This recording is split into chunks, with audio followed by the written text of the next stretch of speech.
It was buried behind a false wall in the west wing of the hospital's condemned annex, sealed off after the 1971 patient fire. Officially, the wing had been fully gutted, but I've been working the archives for 6 months now, digitizing old files for the historical board. I'd been told to ignore anything predating 1950. Irrelevant records, they said, too fragile to scan. But what I found was curated absence, missing dates, whole years gone, staff names redacted with surgical precision. That's why I started exploring after hours. Quiet steps down dust-choked corridors, flashlight in one hand, mask tight over my nose. The air down there is still wet, after all these years. Smells like black mold and something sweet, almost chemical, like rotting antiseptic. I found the hidden door behind a bank of rusted file cabinets. It clicked differently when I leaned on it. Hollow. The plaster gave way to rotted wood, and the wood gave way to an unlit staircase curling downward. Every step flexed under my weight, screaming in protest. The basement was wrong. The temperature dropped 10 degrees instantly. Condensation dripped from pipes overhead, tapping metal like a heartbeat. And then, in the furthest corner, beyond 2 overturned gurneys and what I swear were scratch marks in the concrete wall, I saw it. A black iron cabinet, bolted shut, government style, thick, official, cold. But someone had already broken it open. The hinge had been melted away. Not pried. Melted. Inside were dozens of manila folders, brittle with age, and one leather-bound ledger, thicker than the rest. Heavy as if waterlogged, though it was dry to the touch. The name on the spine, Patient 63, Marion Delaney. The number repeated like a signature, stamped on every page. Hashtag 43-871. Every other file in the cabinet had her name crossed out, but this one was untouched. Marion Delaney wasn't in any database.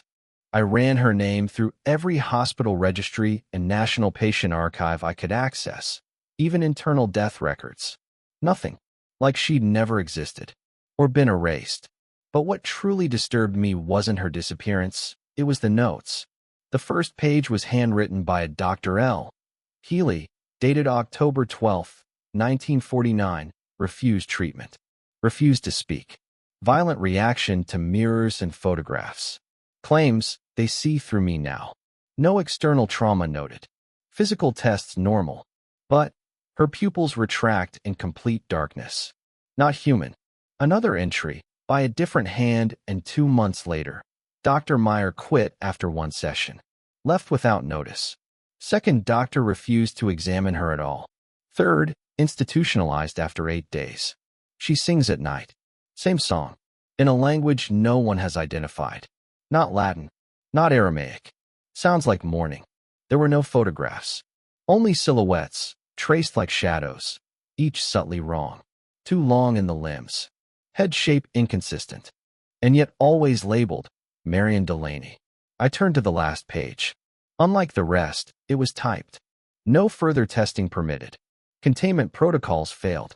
Recommend incineration of remaining biological samples. File sealed under Directive 871B. Do not reopen. At the bottom, a warning had been added by hand, in ink darker than the rest. If she calls your name, do not answer. Not even in dreams. I wish I could say I closed the file and walked away. I wish I could say I'm not writing this with gloves on, afraid to touch the pages directly. But something about it won't let me stop. This isn't just a forgotten patient. This was a cover-up. And the number, 43-871, I've seen it before. Not just in the file. Scratched into the cement wall of the stairwell I came down. Etched like a ritual mark on the inside of the rusted surgical sink in the corner of the basement. It's even faintly visible in a photo I found in the archives, hidden in the background behind a group of smiling nurses. The same digits, barely visible in the shadows behind them, carved into the wall. Always there. Now, I see it everywhere. On a shipping crate in the parking garage. In chalk on a patient's shoes. Once, on the mirror in the staff bathroom, fogged up like someone had written it from the other side. There's no rational explanation for any of this. But I've never been able to walk away from a lie this deep. Someone tried very hard to bury her, and the ones who came close to the truth either vanished or went mad. I think Marion Delaney was never a patient at all. I think she was something else. And I think someone brought her here on purpose. The deeper I dug into Marion Delaney's file, the more a single name kept surfacing: the Larkspur Institute.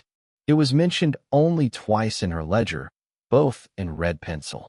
Once beneath a transfer request, denied, and again at the bottom of an internal memo stamped with the hospital's now-defunct seal, Larkspur referred. Patient 2 advanced. No address, no phone number, just the name. At first, I thought it was fictional, a misfiled name. But then I found a reference in an obscure public works report from 1947. Renovation permits granted to the Larkspur Institute, Lark County, MT, formerly St. Bellamy's Orphanage, 1891 to 1932. The file had been yellowing in a dusty box labeled non-essential closures. Larkspur was real, or had been. It had opened in 1933 as a therapeutic boarding school for emotionally maladjusted children, run by a coalition of Catholic clergy, progressive psychologists, and a state senator named Rutherford Silex, a name I recognized. Silex had co-authored the Montana Eugenics Proposal of 1935, which allowed the sterilization of incurables in mental institutions. Publicly, he was called the father of compassionate custodial care. The official records painted Larkspur as a model institution, a sanctuary. Children with chronic night terrors, schizophrenia, mutism, and spiritual disturbances were brought there to be re-educated through what they called stabilizing conscience therapy. There were no graduation records, no release documents, just a neat annual report each year, with rising admission numbers and generous government funding. And then, in 1951, nothing. No closure notice, no fire, just silence. I filed a FOIA request for any surviving employee rosters. Only one name came up with a matching social: Dr. Francis Bell, head clinician and co-founder. He died in 1989 in a veterans hospital in Helena. His effects had been boxed and stored in a private archive. It took some maneuvering to access the contents, but once I did, I found exactly what I wasn't supposed to. Bell kept detailed personal logs, more confessions than case notes. He believed Larkspur was doing holy work, purging the contaminant of the soul that science cannot name. One passage, dated February 3, 1946, struck me cold. They are born with faces, yes. But those are not children. They mimic what we teach them: prayers, manners, laughter. But underneath, they remember what they were. It leaks through. In dreams. In mirrors. They must be reformed before they mature. Another. We lost number 43 again last night. It walked through the door even though it was locked. Just like before. It keeps asking for her. The one that hears it. She is the magnet. And we can no longer control what comes through her voice. Bell never once used Marion's name. But the number 43, repeated through his writings. Sometimes circled, sometimes scratched out, and always written in pairs. Hashtag 43, 871. 871, the directive from her file. The same number etched into walls. According to archived property surveys, the Larkspur compound still exists. Remote, 5 miles off a decommissioned road, surrounded by forest. A satellite image from last year showed the faint outline of the old central hall. The rest is just tree cover. No driveways. No markers. I contacted a local librarian in Lark County, posing as a history student. She hesitated, then said quietly, "That place? My grandfather helped pour the foundation. He said they were building something underneath. Said they were afraid of what the sky might bring." I asked her if anyone had ever been seen leaving Larkspur. Her pause was too long. Then no. Never met anyone who came out of there. But there's a joke people used to tell. If you heard someone knocking 3 times at night, don't open the door. It meant someone from Bellamy finally got loose. Marion wasn't transferred to Larkspur. She came from there. The hospital wasn't her beginning. It was the end of her containment. That's why none of the doctors wanted to treat her. They weren't dealing with a delusion. They were dealing with a system designed to hold something in, something that slipped through cracks and wore a girl's face like a mask. And this system, with its state funding, religious endorsements, and institutional language, hid itself behind legitimacy. Who questions a place built to help children? Who reads the fine print of compassion? Bell believed they were doing God's work. Silex funded it with government money. And the church signed off on every procedure, every incineration, every burial. There was no horror in the files. No blood. No violence. Just perfect penmanship. Clean forms. Proper signatures. I thought I was chasing a ghost. But now I think I've uncovered a program. One that never ended. Because Larkspur may have closed. But the number #43871 still shows up in state grant codes. Still appears in hospital billing statements. Still echoes in nightmares I've started having. Marion's voice, whispering my name. 3 knocks. Always 3. And each time, I wake with her number written in condensation on the window. Hay told me her name was Marion Delaney. But I've come to understand that Marion was never her name. Not originally. I found a transcript tucked into the back of an unrelated file, misfiled in a folder labeled Maintenance Logs, 1948. It was typewritten but annotated in handwriting I now recognize as Dr. Bell's. The document was a partial interview or interrogation between a clinician and a child patient, age listed as 9, name, Agnes Weller. Except the girl no longer remembered being called Agnes. What's your full name, sweetie? Silence. Do you remember your parents' names? Child hums the happy birthday song, repeatedly. Do you know where you were before you came here? Child scratches something into the table. It's the number 871. Bell's annotation beside the final line simply reads, "They're forgetting themselves." And it's not natural. Every time I think I've reached the edge of this thing, I find another layer, more vanished names, more patients without discharge papers, more shadows posing as records. In a sealed trunk retrieved from the Larkspur Foundation by a demolition crew in 1996, contents never cataloged, there were dozens of personal letters, written in the same childlike scrawl, but signed by different names. Dozens of names. All the letters ended the same way. Please come get me. I know I was someone. I know I was. Please remind me. But the handwriting never changed. Each envelope bore a different return name, but the handwriting was identical. As if the system didn't just trap them. It merged them. I found stone tiles pulled from the institution's garden, stacked in a junk lot near the county records office. Each tile had a name etched into it by hand. Crude, childish carving, but every name was scratched out. Deliberately. With deep gouges. As if the stones themselves refused to remember. I brought one home. That night, it was wet to the touch. I hadn't brought it in from rain. And when I woke up, there was something new etched on it. I used to be Agnes. I've been having trouble remembering things. I had a voicemail from my sister, the only family I speak to regularly. But when I played it back, the voice wasn't hers. It was a child's voice, humming happy birthday, then whispering, not your name.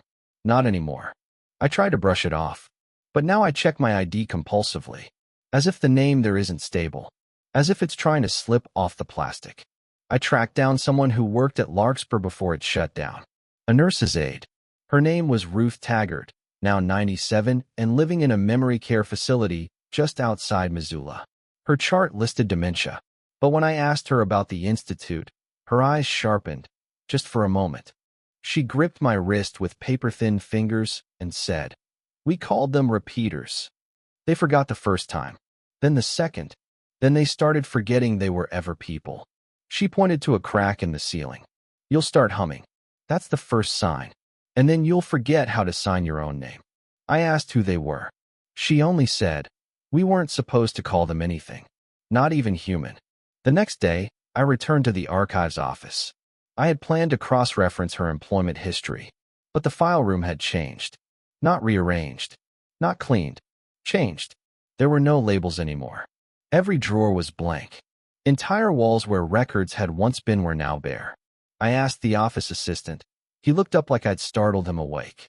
"Miss, we've never kept employee rosters for private institutions." Not our jurisdiction, he said. I'd pulled one just last week. Back at home, I opened my notebook, where I'd written down Agnes Weller, Ruth Taggart, #43, 871, and Bell's quotes. All gone. The pages were filled instead with the same sentence, scrawled in my own handwriting. I used to be, repeated. Over and over. Never finished. I no longer remember what name Marion used before they gave her that name. But I think she's not alone. I think every child brought to Larkspur was folded into her, or through her, or with her. A merger of memory, until only the strongest voice remained. And it wasn't hers. Tonight, I returned to the abandoned building. Just once more. I found a door I hadn't noticed before. Heavy iron. Locked, but not sealed. It opened at my touch. It led to a single, low room. Rows and rows of unclaimed suitcases, each tagged with a name. A different name. But every tag bore the same handwriting. And every case had been packed with the same things. A toothbrush. A child's Bible. A photograph, face scratched out. And a letter. Each one ending the same way. Please come get me. I know I was someone. As I stood there, I heard humming. Soft, rhythmic. From the next room. I opened the door expecting someone. But the chapel was empty. Just prayer benches and the sound of sobbing. I turned to leave, and on the inside of the chapel door, written in dust, you came back. Please remember. The old maps were wrong. According to every floor plan of the Larkspur Institute archived at the county office, the structure was simple: a central hall, administrative wing, dormitories, a kitchen, and a chapel. But while reviewing a discolored blueprint from 1933, an architectural draft stamped proprietary, internal use only, I noticed a faint ink smear near the boiler room. Not a mark, a smudge, like someone had tried to erase an entire level. Under blacklight, more lines appeared. Stairs where there shouldn't be stairs. A subbasement not listed anywhere else. And a passage labeled only with the number 43 to 871. The entrance was beneath the collapsed west dormitory. I nearly missed it. Just a crack in the floor, half covered by broken tile. The smell hit first, stale air tinged with rust, ammonia, and the unmistakable sweet rot of something long dead. I forced the tiles back, one by one, and found the top of a spiral staircase carved from raw stone. It descended far too deep. No lights, no wiring, just cold stone walls that dripped condensation with each step, and a sense of descending inward, not down. Like the air compressed as I moved, like the tunnel was folding around me. At the bottom, I entered a chamber wider than the building above. It shouldn't exist, this vast, circular space buried beneath the ground with no structural support. It was silent, but I felt pressure on my ears, like being submerged. The floor was marked with symbols, not occult, but institutional. Repeating medical insignia fractured by geometric spirals. In the center, a dentist-style chair, rusted leather restraints still buckled, and a viewing gallery ringed with empty seats. Soundproof glass. Observation panels. This had been for study, for containment. I found more of Bell's journals down there, moldering inside an archival drawer embedded in the wall. This entry stood out. The chair was designed for sound deprivation. Subject sits for 96 hours in silence. No light, no stimuli. On the third day, they begin to answer questions never asked aloud. On the fourth, they begin to speak in voices not their own.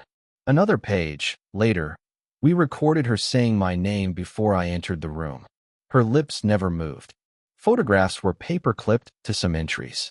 Black and white shots of children with blindfolds and noise-canceling hoods. Their mouths were open in screams you couldn't hear. But in every image, their fingers formed the same shape, a spiral. And then there were the candles. Dozens of them, arranged on iron wall brackets throughout the sub-basement. Long extinguished. I walked past them, brushing against one, and it flared to life. No sound, no heat, just sudden, perfect flame. Then the others followed, one by one, lighting in a sequence, forming a ring, leading to a hallway I hadn't seen before. I should have turned back, but something had changed inside me. The building wasn't just architecture anymore. It was intent. Its walls shifted not to mislead, but to test, to isolate, to erode. That hallway was wrong, sloped downward. The walls pulsed slightly as I walked, like breath held in stone. The floor became damp, then sticky. There were no doors, but alcoves, each containing items as personal as they were impossible. In one alcove, I found my childhood bedroom lamp, cracked at the base, exactly where I'd broken it at age 7. In another, a photograph I'd lost years ago, me, as a teenager, at a party I'd forgotten attending. Except in this version, everyone around me was turned away, faces blurred, except mine, smiling wide, too wide. I don't know how long I wandered. At some point, I found myself back at the chair. I hadn't turned around, hadn't retraced my steps, and yet I was back. The candles had gone out, but something moved behind the viewing glass. A figure, small, watching. I moved closer, only to realize the glass was a mirror. I was watching myself, but my reflection didn't mimic me. It leaned forward, placed its palms against the glass, and mouthed something I couldn't hear. 3 syllables. Not my name. Not Marian's either. It mouthed it again, slower. You were first. Then the mirror cracked. Not shattered, cracked. A single, clean fracture through the center, like a surgical cut. I reached out. Blood ran from the crack. No source. Just bleeding glass. I fled. The hallways didn't fight me anymore. They led me back to the staircase, up through the ruins, into the night air. But as I stood outside, retching from the pressure that had built in my skull, I realized my phone had recorded something. A file. 8 hours long. No audio. Just a pulse. Like a heartbeat. Slow and rhythmic. But it wasn't mine. That was 2 days ago. I haven't been able to sleep since. Because last night, I woke up standing in front of my bathroom mirror. I don't remember getting there. And in the condensation, written with a child's fingertip, the chair is ready. I used to believe Larkspur was a singular failure. A rogue institution tucked away in Montana's forgotten woods. One location, one horror. I was wrong. It began with the registry. Inside the chapel wall, behind a loose wooden panel beneath the hymn board, I found a locked tin ledger. The spine read only, Catalog of Transfers, Vale 5. Inside were hundreds of names, stamped and cross-referenced with dates, symbols, and notations like unviable, sustained, returned. Marian Delaney was listed 12 times, but not always at Larkspur. Her name appeared next to entries from across the country, each one marked with the same code, hashtag 43871, like a tag passed between handlers. Institutions I'd never heard of: Wellingbrook Center for Stabilization, Ohio, 1939 to 1941. St. Ines School for Girls, Arkansas, 1942 to 1943. Cloverlight Colony, Oregon, 1935 to 1950, all closed. All with identical floor plans.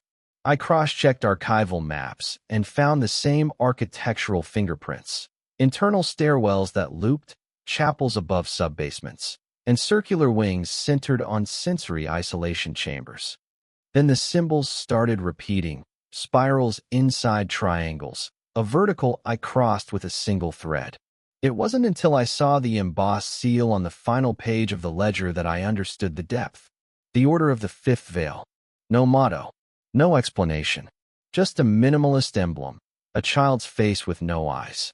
They were listed as oversight on every institution's registration documents. In the footnotes, buried beneath legalese, always the same line. Consulted under Fifth Veil compliance protocols. The order operated under a non-profit front, the Daughters of Silence Foundation, founded in 1926 in Massachusetts. Their charter stated their mission was to support children with exceptional spiritual burdens. That phrase chilled me. It wasn't medical.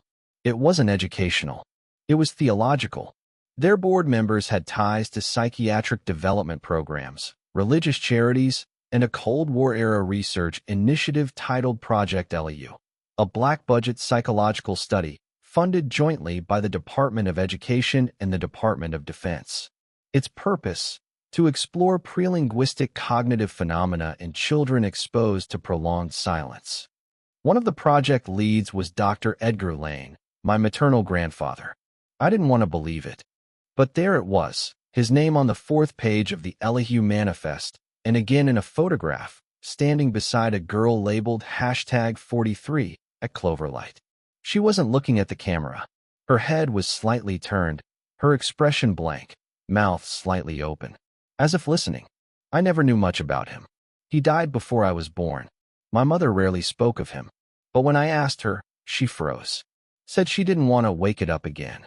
When I pressed, she whispered. He told me I was his control group, that I was born wrong, too quiet. That's why I made noise. That's why I screamed. I don't know who the it was. I only know that our family tree had a burned branch, and Marion, or whatever was inside her, passed through it. The scope of this operation wasn't historical. It was generational. Each location had acted as a node, testing, refining, observing. Children like Marion weren't treated.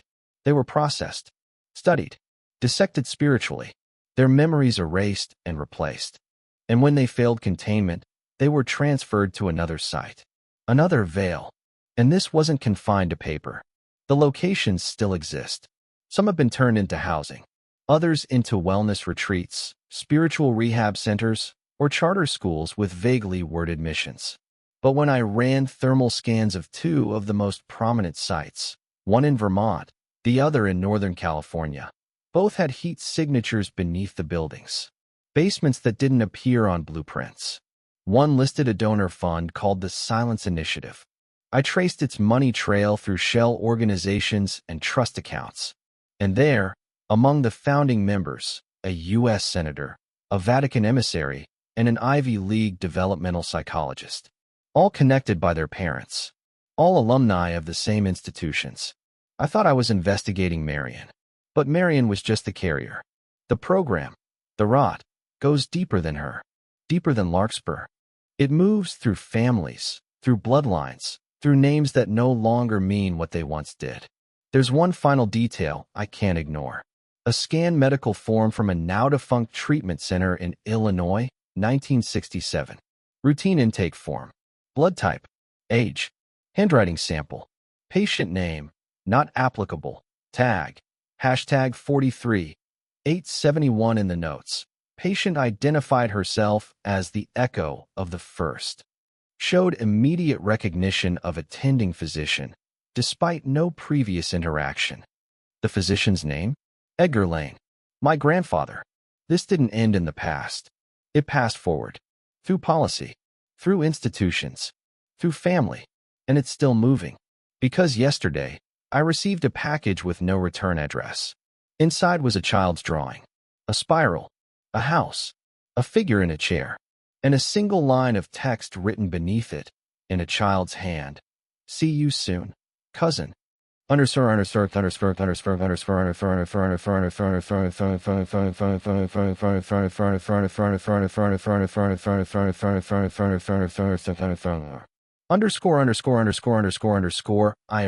back at Larkspur just before dawn. The air was colder than it should have been, not morning chill, but lifeless. Like the earth itself had exhaled and gone still. I had everything I needed to expose it. The registry, the transfer documents, the photos, the tape of Belle's whispered recordings. Names, dates, proof. But I also had her. I found the girl in the chair. Not Marion. She was gone. If she had ever truly been just one person. This was someone new. Maybe 10, maybe 12. Her head was shaved. Her arms marked with spiral tattoos like institutional graffiti. Her eyes were open but blank, watching something behind me. They were preparing her. I knew this setup from the journals. 4 days of sensory isolation followed by vocal realignment. It wasn't therapy. It was erasure. Quiet death of the self. A spiritual lobotomy wrapped in academic language. She blinked when I entered the room. Once. Slowly. Are you real? She asked. Her voice was raw, like she hadn't used it in days. I think so, I said. She tilted her head. I remember my name sometimes, but it doesn't stick. It hurts when I say it, like it belongs to someone else. I reached for the straps. Her wrists were bruised, the skin worn down like she'd tried to pull free 100 times. "It's over," I whispered. "I'm getting you out." But she didn't move. Instead, she asked, "Will it matter if I get out?" That broke me, because I didn't know. Exposing this system meant names, hundreds of them, tied to families, public figures, institutions still in power. Survivors would be re-traumatized, dragged into light they never agreed to step into. Children like her, the ones who had slipped through the cracks and built new lives, would be ripped open again. But silence meant it continued. It always continued. Different names, different buildings, same rot. She watched me struggle. Then she said, "I think I was someone before. Maybe a boy, or maybe I was just me. But now I hear them all, the ones before me. Inside, all the time, they want someone to remember." From her pocket, she pulled a scrap of paper. A drawing, crude crayon lines, a tall building, a basement spiral, a child in a chair. At the bottom, she had written in shaky block letters, "My name was Lucy." I couldn't stop shaking. In the hallway outside the chamber, I found something waiting. A reel-to-reel tape player had been placed on the floor. It was already running. Belle's voice. A final confession. We tried to stop it. At first. But by then we were all compromised. The thing that speaks through them, it doesn't lie. It only echoes. We gave it names, numbers, prayers. We built entire institutions to manage it. But it doesn't want to be healed. It wants a congregation.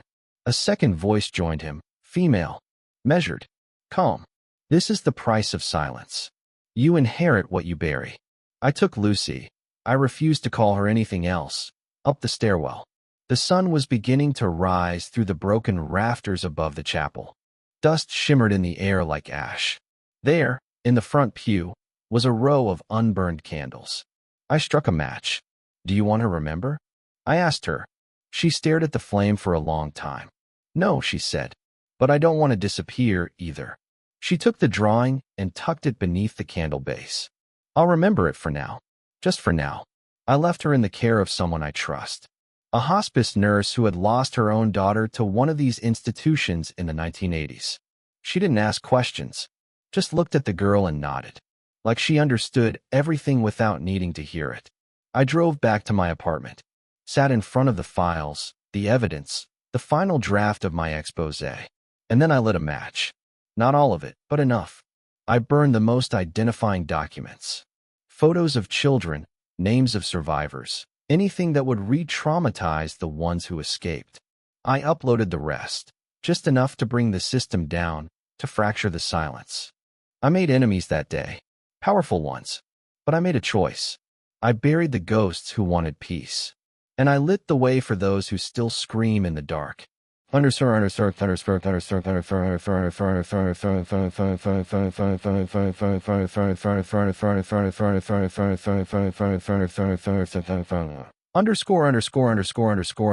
The last page of Belle's journal had a line scrawled in blood or ink. I'm still not sure which. Those who remember become the lock. Those who forget become the door. I am neither. I am the flame that stays lit, and it flickers still in the chapel's broken silence. The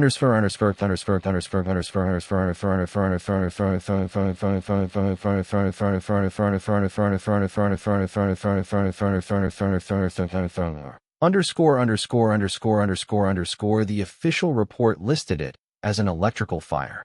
No cause could be confirmed.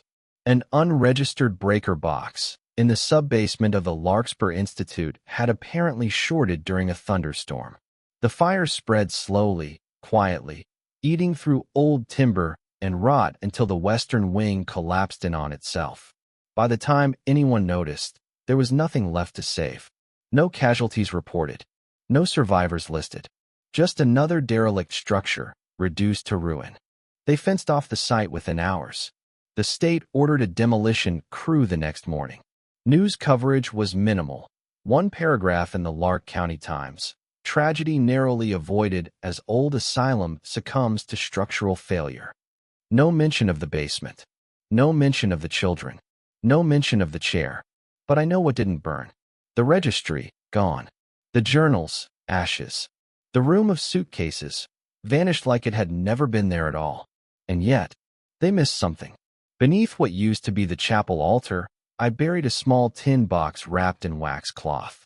Inside, Lucy's drawing, a strip of tape from Belle's confession, one spiral carved tile, retrieved before the fire, and a single photograph, the only surviving image of Marion Delaney.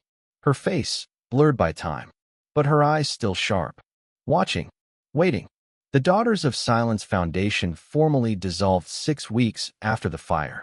Tax records disappeared. Their online presence evaporated. Properties changed hands overnight, funneled into charities with purposefully vague missions: child resilience, spiritual restoration, trauma-integrated reform. New buildings, new names, same shape, same shadows. It never ends. It just changes skin. I've spent the last few months going through what's left, the shreds of what I saved before I torched the rest. Most of it is unusable now. Too broken to be evidence, too specific to be safe. But I still have the locket. It was mailed to me. No return address. Just a padded envelope sealed in wax, postmarked from Arkansas, the site of another defunct school for disturbed girls. Inside was a tarnished silver locket, child-sized. It clicked open with a soft snap. On one side, a photo, worn and water-damaged, of a girl I don't recognize. On the other, a phrase etched by hand. "You knew me once." I showed it to Lucy.